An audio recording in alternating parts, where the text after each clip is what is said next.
Welcome to episode 36 of the Fitasylum podcast. Today we're joined by Harry again. How are you getting on, H? Yeah, I'm good. You? Yeah, very well. I had a lovely lunch. Yourself? Did you? What did you have? You listened to the last podcast, didn't I had a minted lamb ciabatta. Nice. It was lovely. What's your thoughts about ciabatta? Ciabatta. I'm on the edge, mate. No, the one I had today was that excellent. nice, right? Yeah. But I know what you mean. Sometimes you get poor ones. A bit floury and a bit. Not for you. Not for me, you know. I saw your toast. I was like, nah, it's not for No. me. Would you have that? Would you prefer toast? Yeah, I prefer toast, but do you know what? I love a good white roll. No, Just I get what you mean. Classic white But it roll. has to be that's for bacon butties. Yeah, or a crisp sandwich. Wouldn't just eat it, just crisp. Just crisp. Salt and vinegar. Ham and crisps. No, just salt and vinegar crisp with butter. Oh, really? Yeah. Guys, get in the comments below. Ciabatta, or however you say it. That's my go-to. That Ciabatta or toast. Which one would you have? Or a salt and vinegar crisp sandwich. As your main source of bread. If you could only eat one, I probably would go for the normal loaf. Yeah. But if you got the option, just classic white bread. No, never white. Slice it. Big fan of brown bread. I'll brown wheat loaf. Salty butter, like a Lurpak, has to be salted, and then a bit of Marmite. Maybe if it was Marmite. You don't like God. it? No.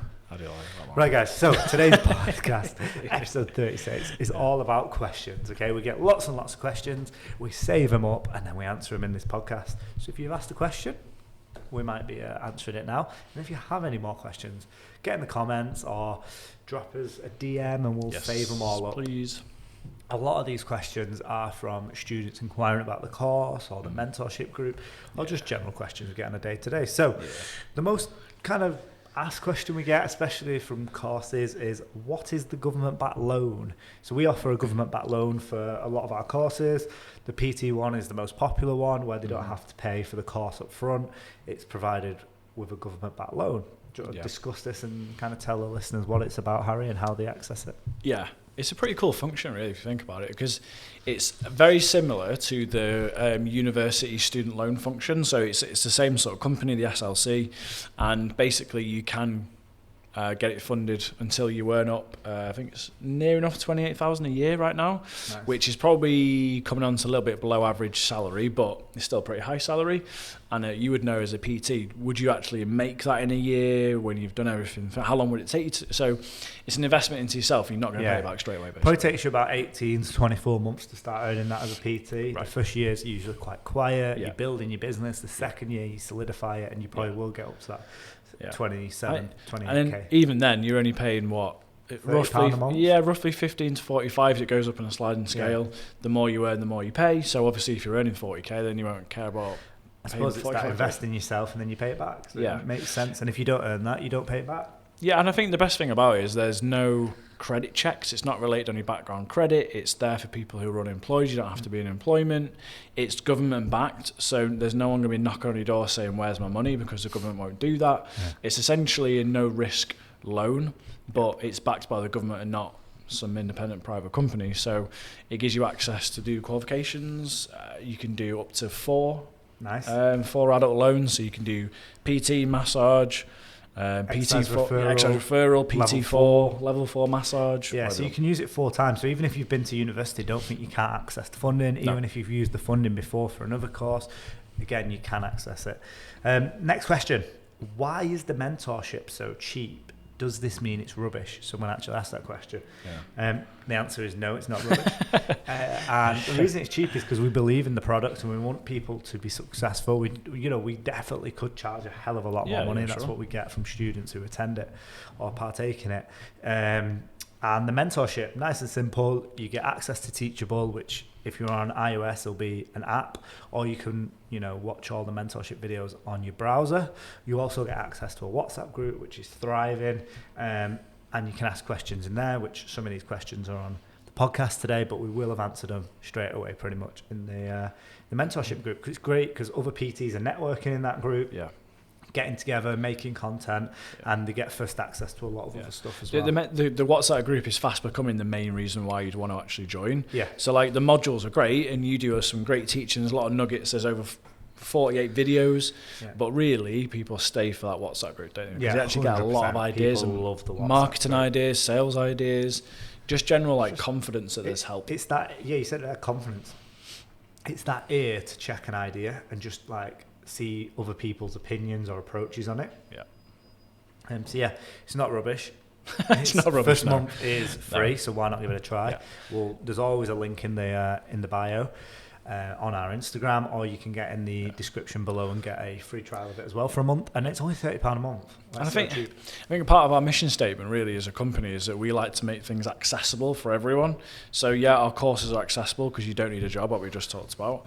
Now the mentorship's accessible because what's £30 a month really in the grand scheme of things of what people are paying right now, and that could actually add value to your business, level up your business. You'll earn more than £30 after coming on a mentorship. Yeah. So it's a worthwhile investment, but it's also accessible. 100%. Like students will say, Dec, I spent £30 on the mentorship and did it for 2 months because obviously they get a month for free, and they're like, it's probably saved me thousands of pounds. Yeah, 100%. It's crazy. Next one is, what is CPD? We get asked that quite a lot. So continued professional development. Yeah. We've started developing our own CPD courses. Yeah. We also recommend a lot of other CPD, continued professional development. It doesn't have to be individual courses. It could be a whole course as well. It could be a number of courses. It could be a series. It doesn't have to be accredited either necessarily. It doesn't have to be accredited, depending on what CPD you have to do and what your parameters are. So every profession will have a certain number of CPD points or hours you have to partake in. Yeah. And this just keeps your professional status. So if you were a chartered personal trainer, you have to do 22 CPD points or hours a year. And that might be watching a 1 hour YouTube video and then writing down what you've learned from it and how you're going to use it in your business or practice. And CPD is important, but Harry, tell us a little bit about what we're offering at Fitasylum and how we can help you with your CPD. Yeah, well, we've got our Fitasylum Academy, which if you do a PT course with us, you'll know, because you actually have to do one CPD course. We make it mandatory, and that might sound like we're just pushing it on you, but we want you to instill the motivation and attitude that continued professional development is important for your own career. So we can start you on the right track with our information. You'll then go on to look at different websites, different research tasks. I know you're big on signposting to mass research and all sorts of different stuff. So we just want to get you into a positive habit of CPD. Yeah, definitely. I mean, if you have listened to any of our other podcasts and you're a long-time listener or follower of our Instagram, you'll know that pretty much everyone recommends continued development. They recommend always learning. Even Sophie, who was on our last podcast, Michelle, who was on the podcast before that, their biggest key tips for either a professional or a student was continually develop, seek experiences and development. So that's really important. Next question, what apps would you recommend for a PT? This one might be for you, mate. No, but I think there's a few apps. So recently we do one-to-one mentorship as well, and Martin was kind of discussing it with me last week.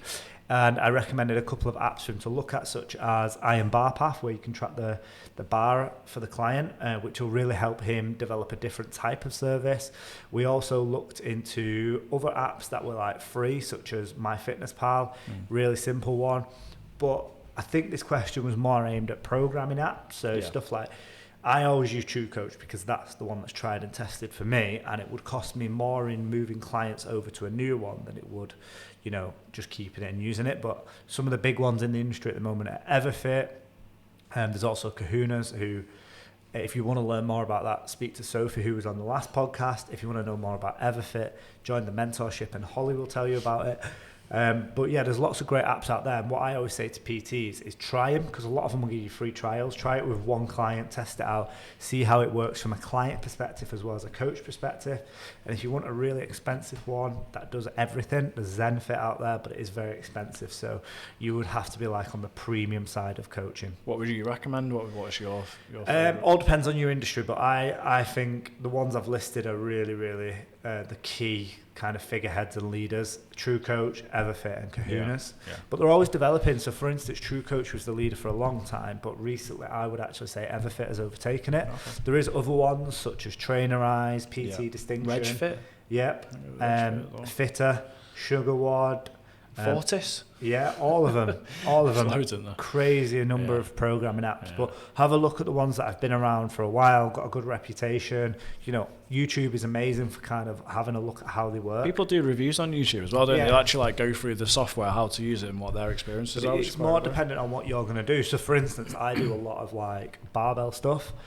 So the clients can actually video and it'll stay within the app, so it doesn't clog up mine or their storage on their phones, which is really good for me. Yeah. But also I can see it straight away on the app. That works really well for me, and my clients know how to use it, so I like to keep a simple process that works. I'm a big believer in if it works, don't break it.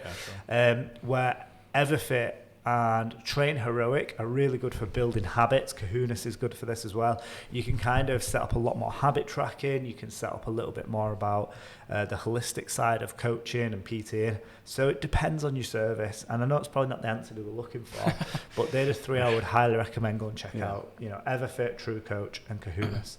And guys, if any of those apps are listening and they want to sponsor the podcast, or you know, or they want us to promote these to our students and they want to give them free licenses, that would be great, because I think that's what we would like to do next. You know, to grow the course, I would love us to be able to offer this to students where they can have an app. Sure. You know, when students say to me they want a low cost option, I always say to them, you can just use Google Sheets or Microsoft Forms, manage whatever it it may yourself, be. emails, you know, you can forms. do it very, very cheaply. Even pen and paper if needed, as I know some PTs do. Work out journals and stuff. Post it to them or what? If that was online, I mean, if they're online, might do email, but mainly if they're in person, you might have it written out for them. And some clients really like that tangible feel of a program. Next one is, what is the level 3 massage course? And when you say what is, it is a level 3 massage course. But what does it do? What is it? Yeah, what is it? Why would you go on it? And yes, you can get a government back loan. Yeah, that's obviously the first question, the main one. Well, it's actually an entryway into the world of massage therapy. So you can do this course over 8 days, 5 months, and it's fully face-to-face. So you're doing lots of learning, a lot of practical learning. And basically, you will come out of it knowing how to give a full body massage using a variety of techniques, sport massages, pre-post, stretching. And this could, you know, if you are a personal trainer, this could be a really good string to your bow. Yeah, we get that a lot. We do get that a lot. Where PTs might PT for 4 or 5 hours a day, and then they might massage for 2 or 3 hours a day. Yeah. It's kind of like it's a good synergy. So, for instance, you might have a certain number of clients who come to you for massage, certain number that come through to you as PT, but what you'll find is they'll cross over quite a lot. So if they come to you for massage, they might have an injury. Well, then you can help them with injury rehab, especially if you've done the exercise referral course or one of the level 4 PT courses. Or even, as someone else has asked, why would I do a level 4 in sports massage? Should you want to tell them why and what that involves? Yeah, well, so in level 3, basically you're learning the foundations, how to assess a client. You look at their joints, you look at their muscles, and you go, you know, is that long, short? Are they tight? Are there any pain there?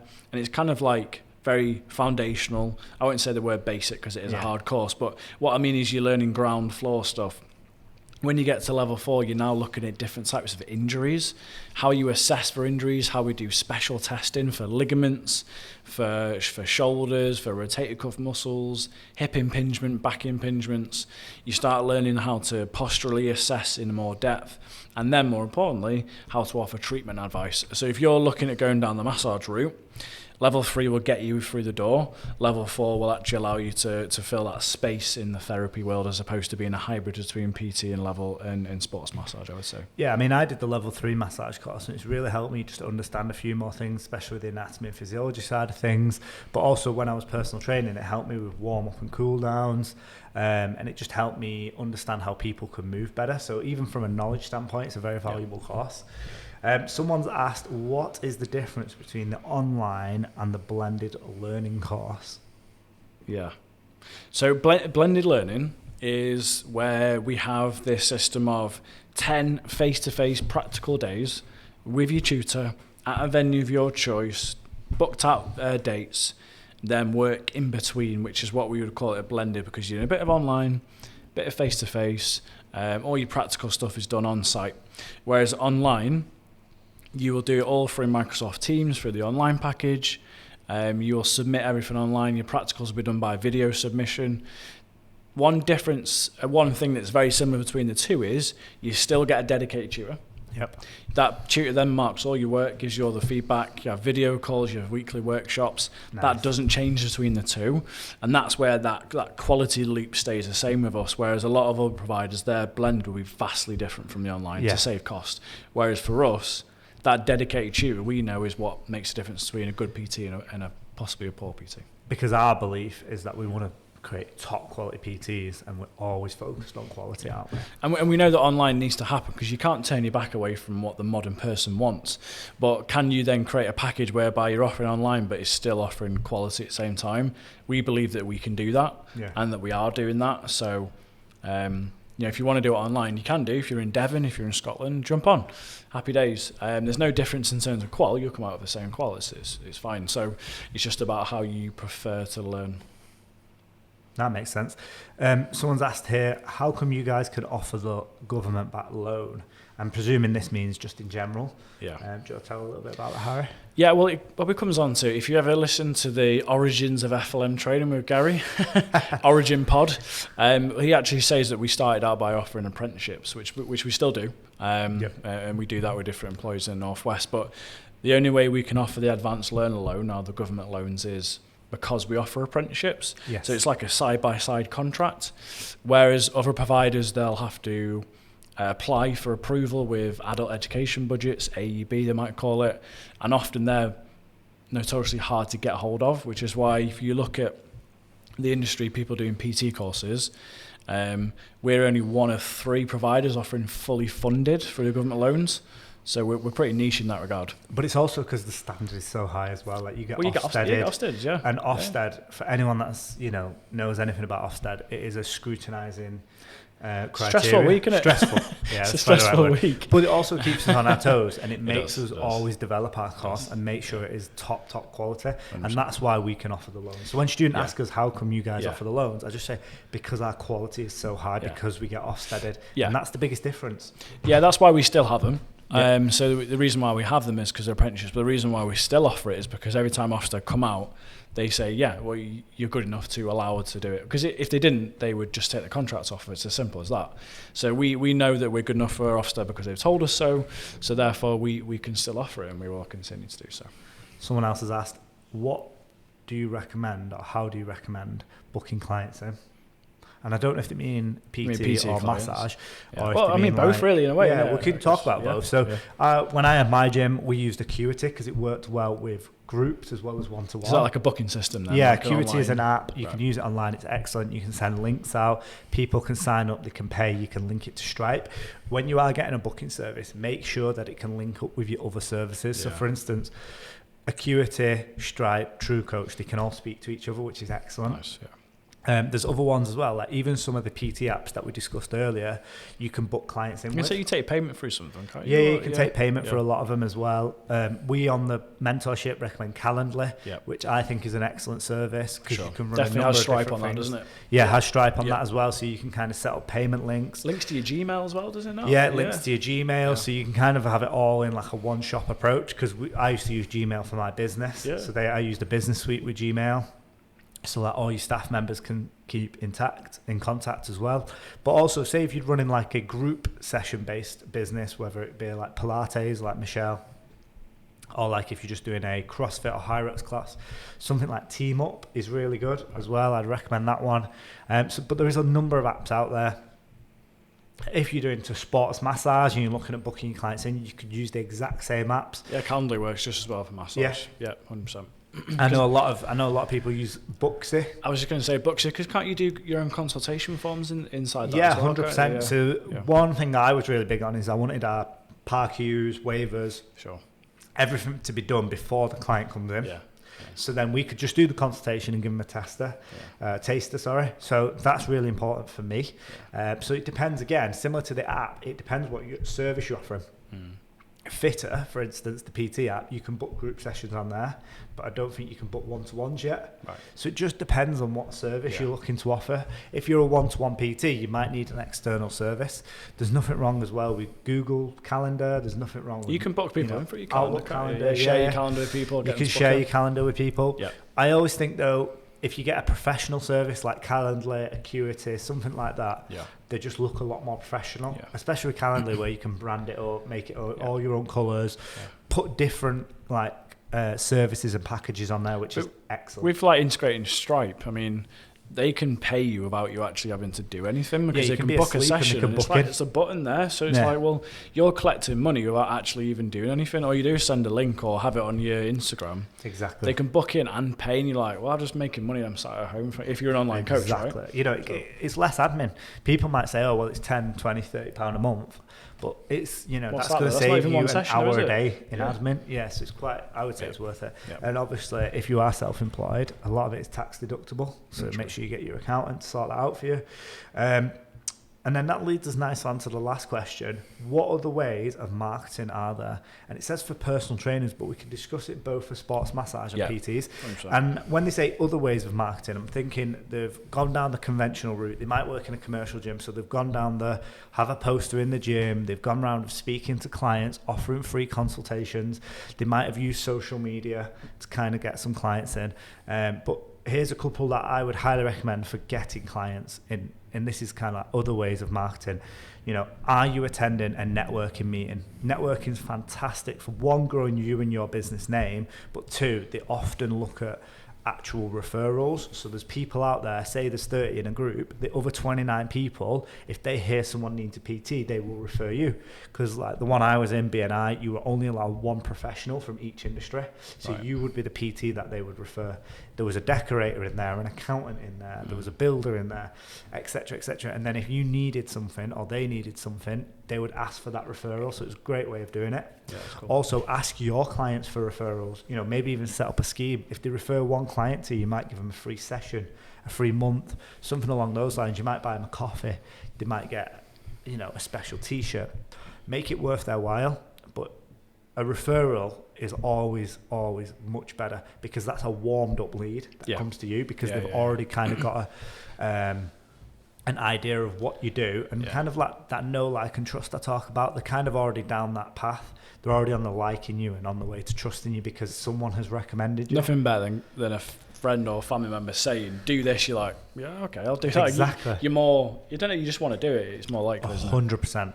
Some other ways of marketing is you could run social media ads. Again, if you've got the time to develop the skill to run your own ads, I would do that. But if not, maybe pay a professional. Invest in it is a big part of it. So social media ads is really important. I would also look at your community.